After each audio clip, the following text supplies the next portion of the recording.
At my son's 30th birthday party, I handed him an envelope. He was surrounded by his girlfriend's family, her father in a blazer that probably cost more than my monthly rent, her mother with the kind of smile that never quite reached her eyes. My son took the envelope without looking at me. His girlfriend leaned over his shoulder, already opening it before he could. She pulled out the card, saw the check inside, and her laugh was small and private, the kind meant to be overheard. She passed it to her mother. "Touching," she said. Sylvie's mom used to send cards like this too, before she passed. Then she set it on the gift table between a bottle of aged scotch and a weekend getaway package to Whistler. My son didn't say anything. He was already turning toward someone else, someone who mattered more in that room. I drove home on the 401 in the dark, both hands on the wheel, the radio off. I want to tell you something before I go any further.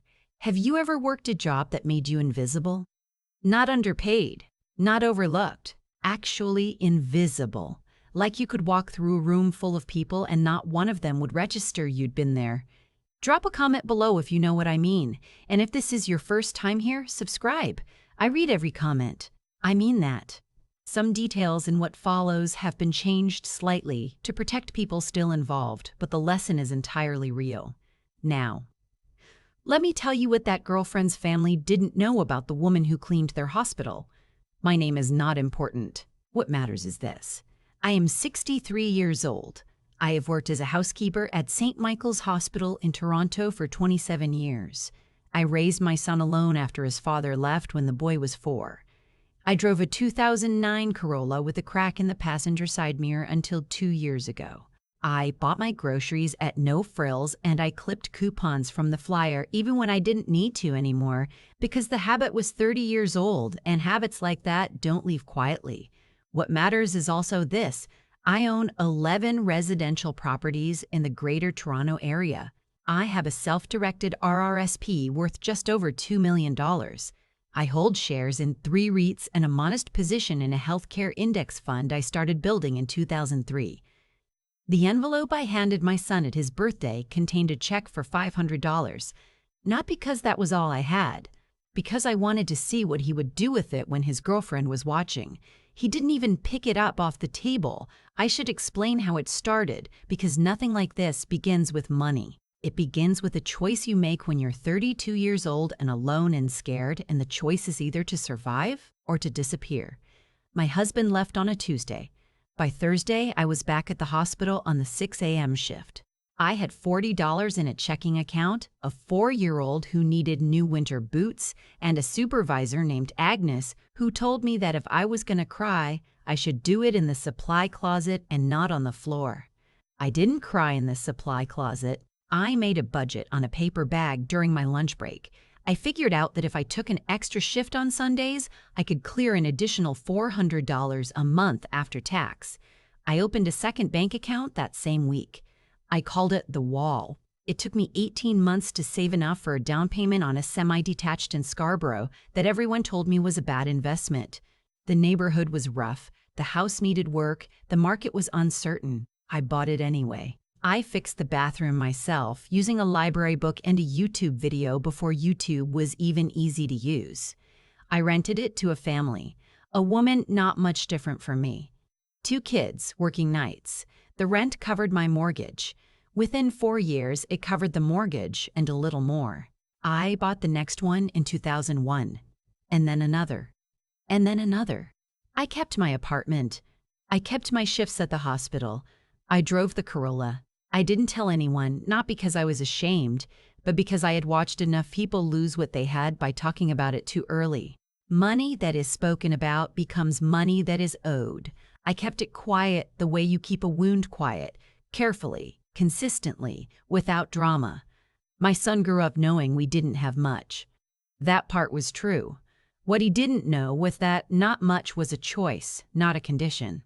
He was a good boy for a long time. Curious, funny, a little too eager to please. He got a business degree from Ryerson. I paid the tuition in full, quietly, through a trust account I'd set up for that purpose. He thought he had student loans. I cleared them the month he graduated without telling him, because I wanted him to feel the weight of debt for those 4 years. to understand that it was real. He got a job at a marketing firm downtown. He met his girlfriend at a friend's wedding 2 years ago. She came from money, old money, the kind that doesn't talk about itself but makes sure you understand it's there. Her family had a place in Muskoka. Her father had gone to Upper Canada College. She was not unkind to my son. She was simply indifferent to me in the particular way that people are indifferent to someone they have already categorized and set aside. The first time I met her, she asked me what I did.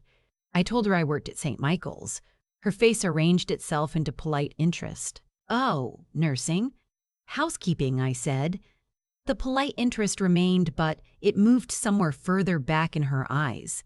She never asked me another question about my work after that.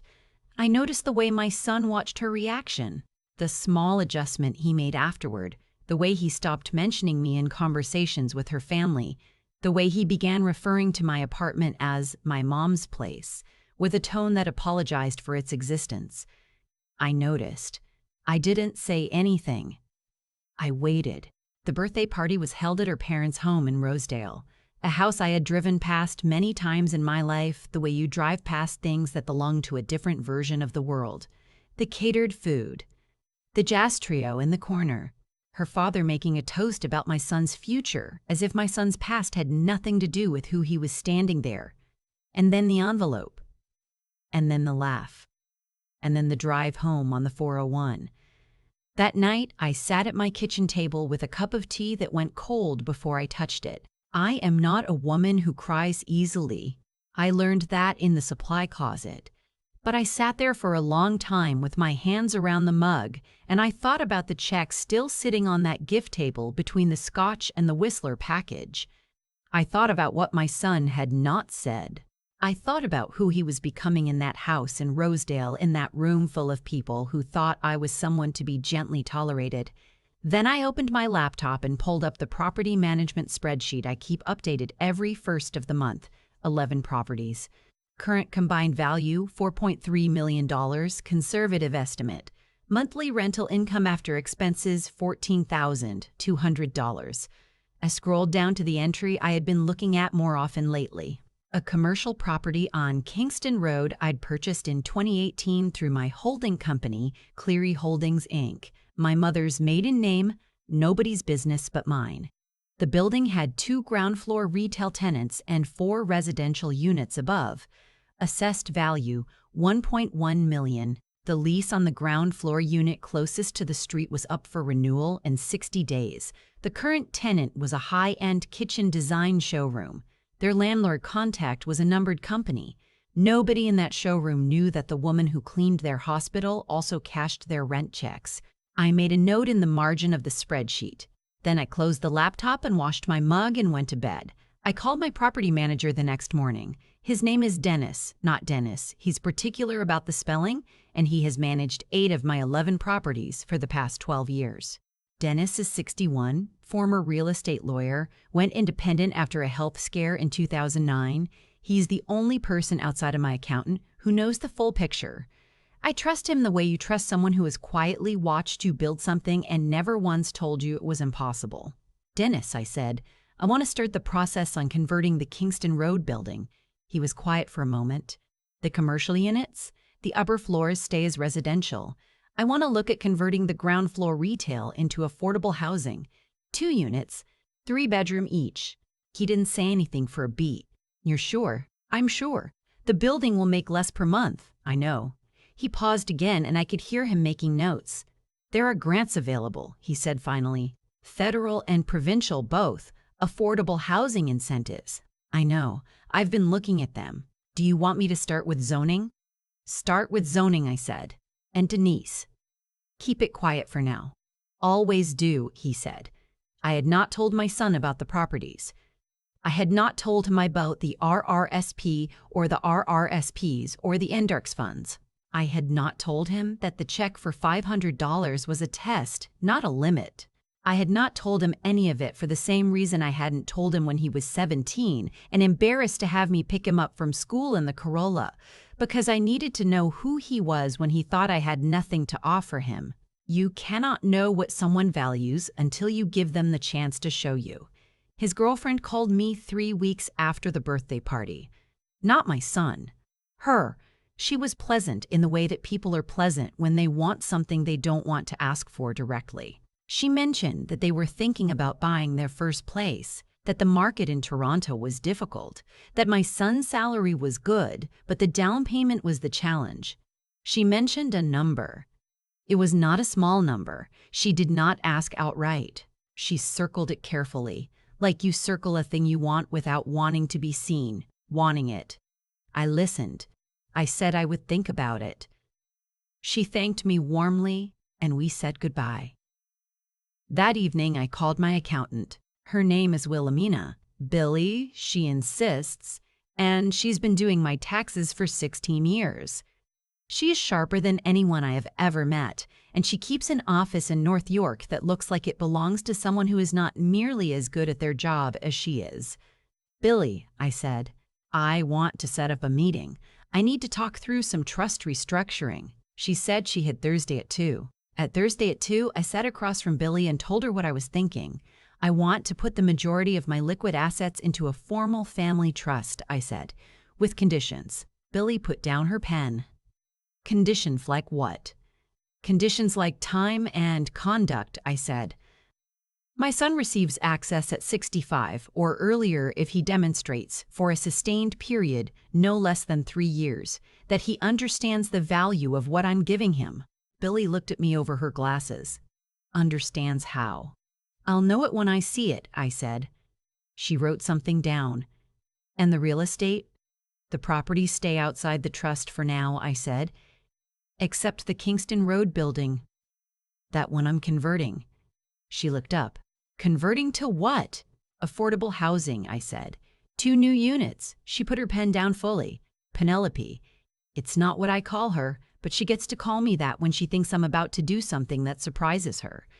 You have a $1.1 million building. You're going to reduce its monthly income by 40% to house families at below market rent. Yes. She picked her pen back up. All right. Do you want the charitable designation, or do you want to keep it under the holding company? Keep it under the holding company for now, I said. I'm not doing this for the tax credit. I'm doing it because I want those units to house people. She nodded, made more notes, and didn't ask me anything else about it. That is why I have worked with Billy for 16 years. My son called on a Sunday evening. He never called on Sunday evenings. That was our usual pattern. Saturday mornings, quick, checking in. A Sunday call meant something had shifted. Mom, he said. I heard the particular flatness in his voice that I recognized from when he was 12 and had broken something and was about to admit it. His girlfriend had told him about the conversation. He wanted to talk about the down payment. I told him I had been thinking about it. He said he appreciated that. There was a pause. Then he said something I did not expect. He said, I know it was a lot to ask. And I want you to know, whatever you can do or can't do, it doesn't change anything. I held the phone and looked out my kitchen window at the parking lot below. It was raining. The street light caught the puddles in the asphalt. I said, I know you believe that. And then I said, can I ask you something? He said yes. I said, at your birthday, the envelope. He was quiet. I said, I just want to know what you thought when she laughed. He was quiet for longer. Then he said, I thought I should have warned her it was coming, that it would just be a check. I asked, warned her it was just a check. He said, Mom, she doesn't mean anything by it. I said, I know she doesn't. That's what I've been thinking about. We said goodbye shortly after. I sat for a while. Then I called Dennis. Dennis, I said, the Kingston Road building. Are the ground floor tenants on a month-to-month now? He checked. The kitchen showroom is, he said. The other one has 4 months left. Good, I said. I want to move ahead. He asked how quickly. I said, let's aim for possession by end of quarter.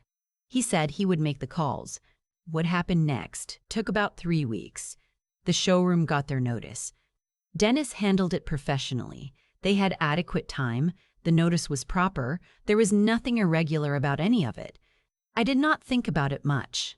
I had been managing properties for 25 years, and a legal, properly noticed vacancy was not something that required my daily attention. What required my daily attention was a call I got on a Tuesday morning from a number I didn't recognize. It was a woman from the Ontario Securities Commission. She introduced herself, said she was following up on a routine review, and asked if I had a few minutes. I said I did. She asked if I was familiar with a company called Meridian Pinnacle Capital. I said the name was familiar, but I wasn't personally invested. She asked how I knew the name. I said my son's girlfriend's father had mentioned it at a social gathering. She thanked me and said she might follow up again. She was professional and gave nothing away. I hung up and sat with that for a minute. Then I called Billy. Billy knew the name. She said she'd seen something flagged in the financial press. Not public yet, but movement. An unnamed fund under review for misrepresentation to retail investors. She said she didn't have details. I said I understood. I thanked her and we hung up.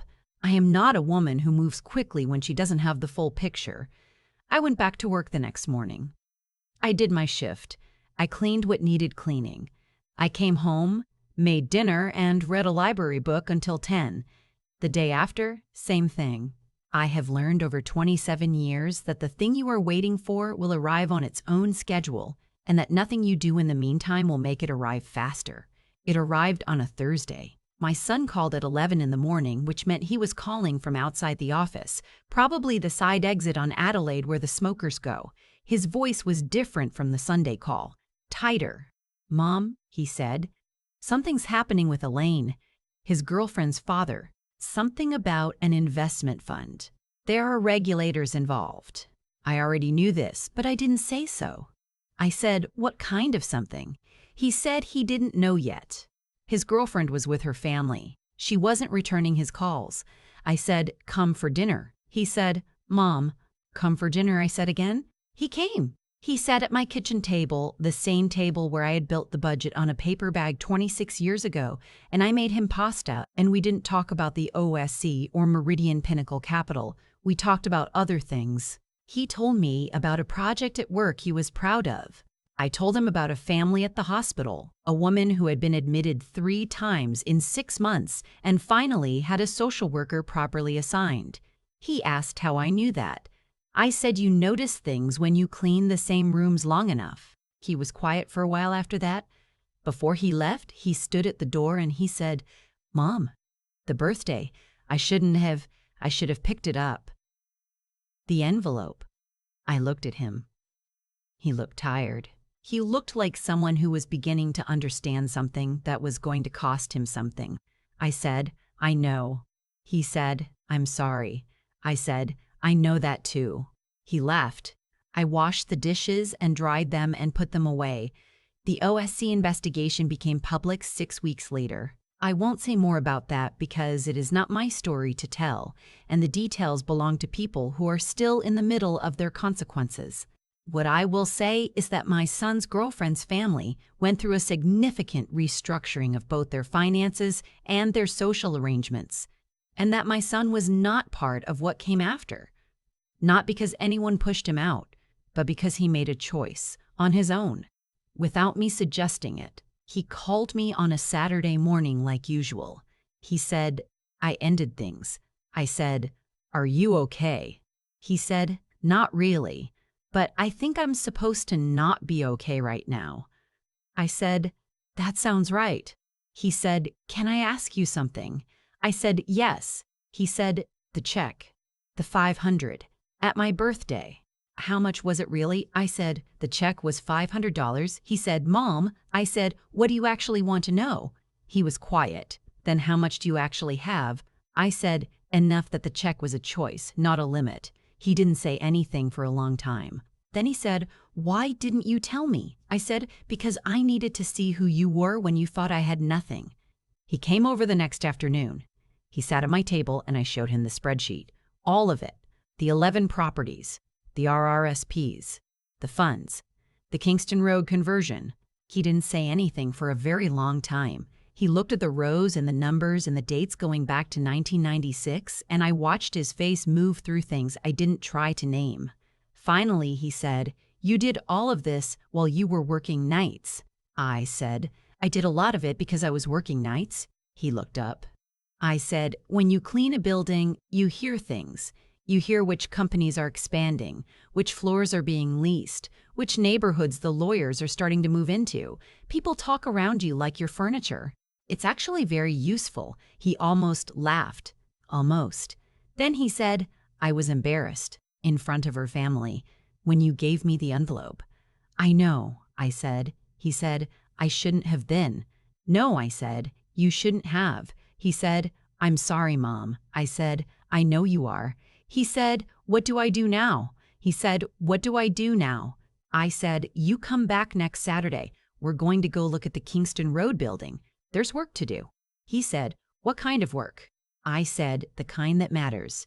The first family moved into the Kingston Road conversion on a Wednesday in March. Her name was Doreen, a PSW, personal support worker, 2 kids, had been on the affordable housing wait list in Toronto for 4 years. She shook my hand at the door and said she didn't know how to thank me. I said, you already did. You stayed on the list. She didn't know what I meant by that. I meant that she had kept hoping, which is the hardest kind of work there is. My son was there. He had helped Dennis coordinate the move-in logistics, keys, elevator booking, a small welcome package that had been his idea. He stood a few feet back while Doreen's kids ran through the empty apartment. He was watching them. I watched him watching them. His face was doing something I recognized from when he was small, from before the world had gotten to him, a kind of open attention, undefended. On the way out, he said, how many more units?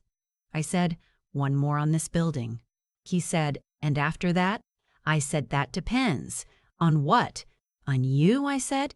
He looked at me. I said, I have a trust set up. It passes to you when you're 65 or earlier, significantly earlier, if you show me over time that you understand what it represents, not that you're grateful. Gratitude is easy, that you understand. He said, how do I show you that? I said, you just started. I still live in my apartment. I still drive a sensible car. I still work Tuesdays, Thursdays, and Saturdays at the hospital. 3 days instead of 5 now. I made that change last year. My colleagues know I work there because I want to, not because I have to. Agnes retired in 2019, and her replacement doesn't know my history, and I like it that way. My son calls on Saturday mornings without fail. He's started asking different kinds of questions about the properties, about tenant relations, about how I choose what to hold and what to convert. He is not ready to manage anything on his own yet. He knows that. What I see is someone learning to pay attention, which is the beginning of everything. Last month, he asked me about the check, the original one. He asked what happened to it, whether someone had cashed it. I told him it was never cashed. Dennis had found it on the gift table when he had gone to the party to drop off a document, had recognized my handwriting, and had quietly put it in his jacket pocket and returned it to me the following Monday. My son was quiet for a moment. Then he said, so I never even lost it. I said, you lost something. He thought about that. Then he said, yeah, I did. The check is in my desk drawer now, uncashed. I have thought about framing it, but that seems like the kind of thing someone does when they want to make a point, and I have already made the point. The point has been received. I will tell you what I have learned, not because you need someone to tell you, but because I spent 27 years being invisible in rooms full of people who thought they knew everything, and I have earned the right to say it plainly. Your worth is not in your title. I have met vice presidents who understood nothing and cleaners who understood everything. Your worth is in what you build when no one is watching and how you use it when it matters. I mopped floors for 27 years. I also built a $4 million portfolio. Both things are true. Neither one cancels the other. I was not hiding. I was just working. And working, when you do it with intention, has a way of compounding, the same way interest compounds, the same way understanding compounds, if you give it enough time. My son is learning that now. He is 30 years old and he is learning it, which is exactly the right age. The second unit on Kingston Road goes to a woman named Fernanda, a hospital cook, worked at Toronto General for 19 years. She moves in on the 1st of next month. My son is handling the walkthrough. I am going back to work tomorrow morning. 6 a.m. shift. I will mop the same floors I have mopped for 27 years, and I will do it well, because I have always done it well, and because somewhere, a 20-year-old watching me work is trying to decide whether the job she is starting is worth doing with care. It is. Whatever the job is, it is worth doing with care. That is all I have to say. Thank you for staying until the end. If this story meant something to you, share it with someone who works hard and hasn't been told lately that it matters. Subscribe if you want to hear more. I'll be here. And remember, it was never just a check. I have been thinking about what it actually means to earn something. Not to receive it, not to inherit it or stumble into it, to earn it. Through repetition, through showing up on cold mornings when you'd rather stay in bed, through making a decision in a difficult moment, and then living with that decision long enough to see what it grows into. When my son left that envelope on the gift table, he wasn't being cruel. That's what took me the longest to understand. He was being careless, which is a different thing. Cruelty requires intent. Carelessness requires only distraction, and he had been distracted for some time by a version of his life that looked impressive from the outside and cost him something on the inside. That is what happens when we let other people's definitions of worth become our own. We stop asking what we actually value and start performing what we think we're supposed to value. My son had been performing for a room full of people who would not have noticed if he disappeared. I had watched it happen, and I had waited, because I knew that what distraction takes away, consequence eventually returns. The consequence came through the OSC investigation, through a family that restructured itself under pressure, through a girlfriend who stopped returning calls when the circumstances changed. That is not something I engineered. That is just what happens when a life is built on appearance rather than substance. Appearance requires constant maintenance. It is exhausting work. Eventually, something gives. What I did engineer was the choice my son faced afterward. When everything he'd been orienting toward fell away, he had to decide what was actually left. And what was left was a kitchen table in a modest apartment, a mother who had been quietly building something for 30 years, and an honest accounting of who he had been in that room in Rosedale. He could have defended himself. He could have told me I didn't understand, that I was being unfair. Instead, he said, I should have picked it up.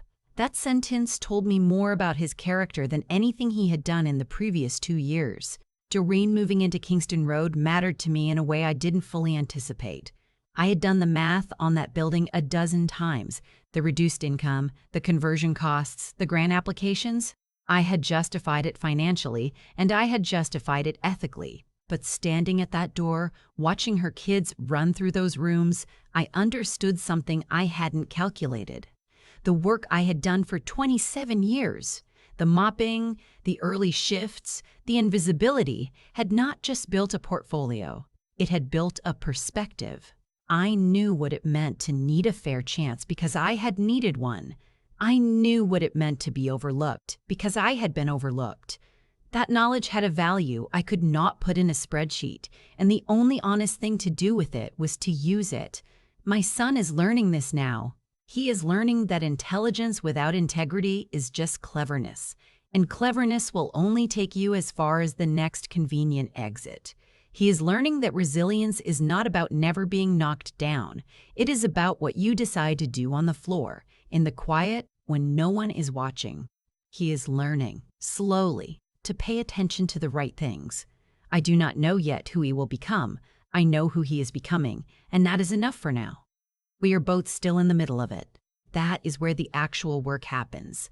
Not in the moments of revelation, not in the dramatic confrontations, but in the ordinary Saturdays, the phone calls, the walkthroughs of buildings that will become homes for people who kept showing up, even when showing up was hard. That is what I want to leave him. Not the money. The understanding of what the money represents. Every dollar in that portfolio is a Tuesday morning shift. Every property is a decision made without applause. If he can hold on to that, if he can feel the weight of it and choose to carry it responsibly, then I will have given him something that no check could contain. It was never just an envelope. It was an invitation to see clearly. He almost missed it. He didn't,